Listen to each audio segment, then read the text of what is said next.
Unfortunately, 1 in every 3 people is at risk of chronic kidney disease. Chronic kidney disease will progress and eventually require dialysis or transplantation. So how to prevent kidney disease progression? Please click the link in the description column for more details. 1. Reduce your sodium admission. Watch how much sodium you eat and restrict it to 2,300 milligrams of sodium daily. This is equivalent to around 1 teaspoon of salt. 2. Cut back on sugars. To lessen your sugar admission, read food names since numerous food varieties contain sugar regardless of whether they aren't viewed as sweet treats.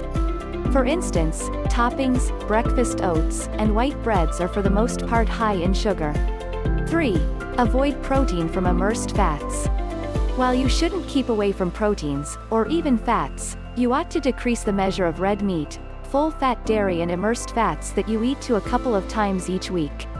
Well, I want to tell you just one important thing. The Kidney Disease Solution is a step-by-step program for naturally reversing impaired kidney function and avoiding dialysis and transplant.